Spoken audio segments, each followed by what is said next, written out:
Hola, ¿qué tal? Bienvenido al canal del Prof. Jorge Garza.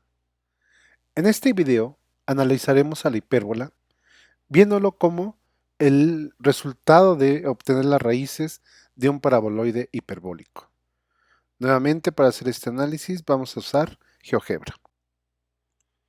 Bueno, pues comencemos a escribir la ecuación relacionada con la hipérbola y para eso el punto de partida que vamos a tener es la función de dos variables que ya hemos tratado en otros videos para analizar la circunferencia, la parábola o la elipse.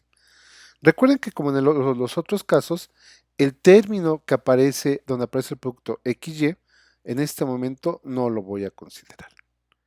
Y de esta función de dos variables como grado máximo 2, pues lo que voy a tomar en cuenta ahora es que el signo de A y el signo de B son distintos. Así si yo hago el producto de uno por el otro, me va a dar negativo, me va a dar menor que 1. Entonces es la única restricción que voy a poner, C igual a 0 y A y B que difieran en el signo.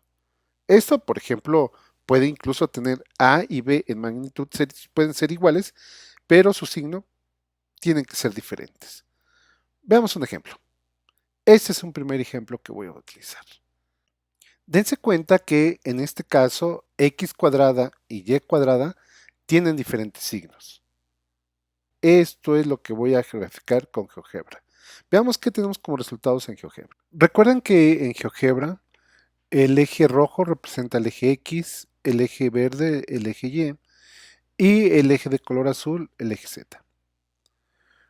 Bueno, pues el paraboloide hiperbólico que acabo de escribir tiene esta forma.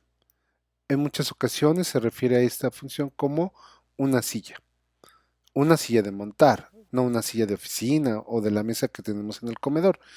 Parece mucho a la silla de montar. En México tenemos en una región del norte del país, en Monterrey, un, una montaña, un cerro que asemeja a una silla y por eso se le conoce como el Cerro de la Silla. Muy bien, pues recuerden que en lo que nosotros estamos interesados es en los ceros de esta función, o sea, dónde interseca esta función con el plano XY. En nuestro caso, lo que vemos que este corte sería aquí o acá. Ahí está. Esa sería una perspectiva que nos permite ver claramente dónde están los ceros de el paraboloide hiperbólico. Entonces estamos interesados en los ceros de esta función. Nuevamente, recurriendo al completar el trinomio cuadrado perfecto, tenemos una expresión de esta forma, la cual a través de lo que hemos hecho con la elipse, pues podemos ver que lo podemos escribir esto de esta manera. Esta es la ecuación canónica de la hipérbola. Entonces lo que nos muestra aquí es de que tiene como centro el punto 1,1. La parte positiva que tenemos en el término que va al cuadrado es en la x y el término negativo es en la y. Entonces, cuando tengamos una expresión de este tipo, la parte positiva nos indica sobre el eje donde van a abrir las ramas de la hipérbola. En este caso, van a ser horizontales porque van sobre el eje x. Y este término que va al cuadrado y este que va al cuadrado está relacionada con dos distancias importantes. Regresemos nuevamente a la figura. A estos ceros se les conoce como la hipérbola.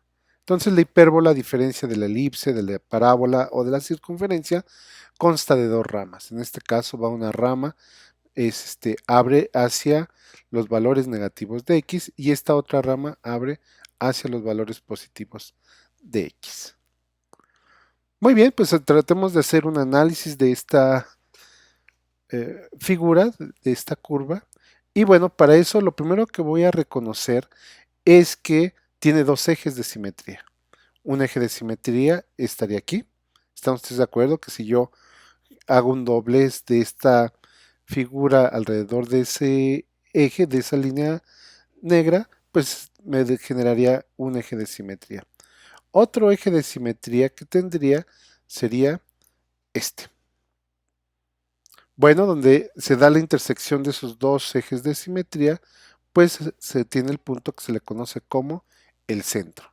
Este punto sería el centro de la hipérbola.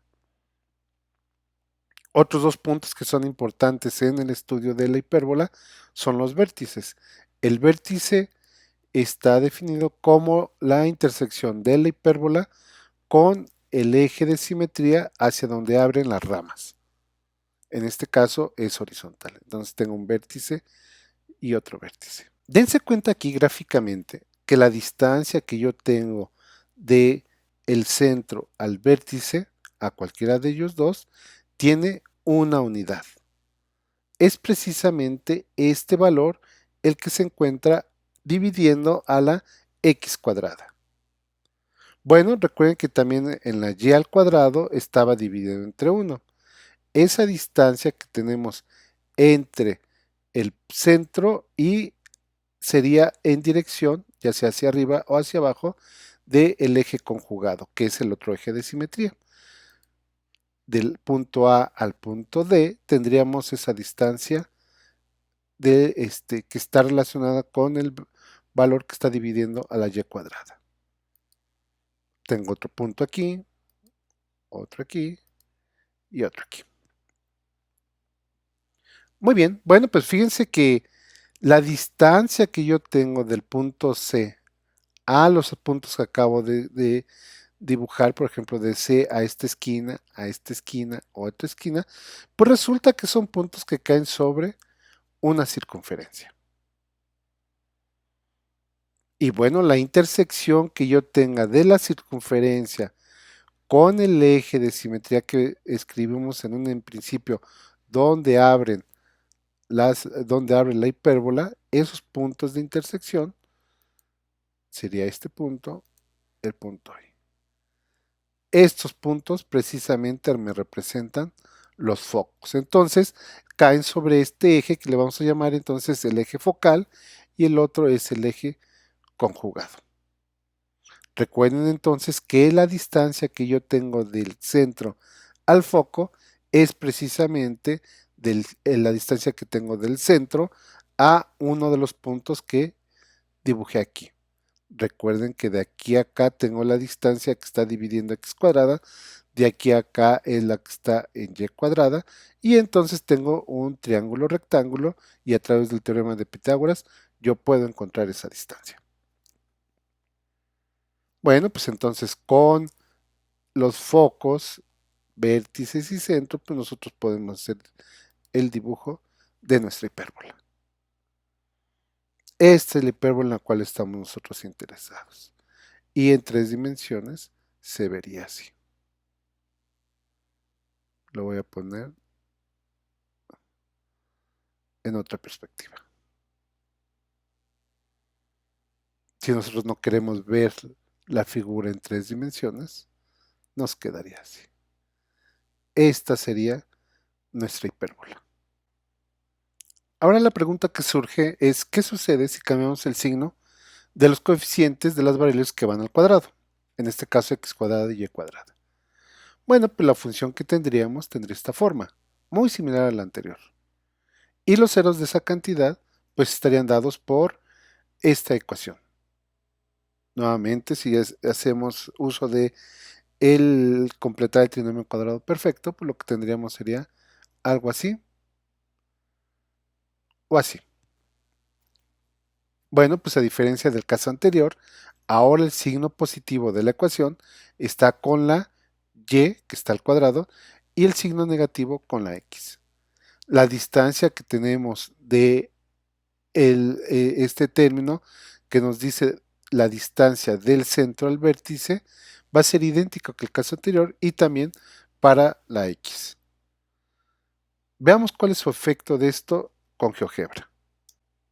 En este caso tendremos una hipérbola que sus dos ramas abren sobre el eje y hacia los valores positivos de y hacia los valores negativos de y. El centro estará ubicado con coordenadas -1, -1 y la distancia del centro al vértice es igual a 1. este punto de aquí a acá sería la distancia también de 1 que está dividiendo al término donde está el x al cuadrado. Con estos 4 puntos también podemos generar dos rectas que son interesantes, esta y esta y esta con esta. A estas dos rectas se les conoce como asíntotas porque no representan el comportamiento para valores grandes de x o de y, el comportamiento asintótico de la hipérbola. Entonces ese comportamiento nos los indica las dos líneas rectas. Y la vista en 3 dimensiones de esta figura pues se ve así. Muy bonito. Realmente precioso. Espero que este video sea de su ayuda. Nos vemos en el siguiente. Hasta luego.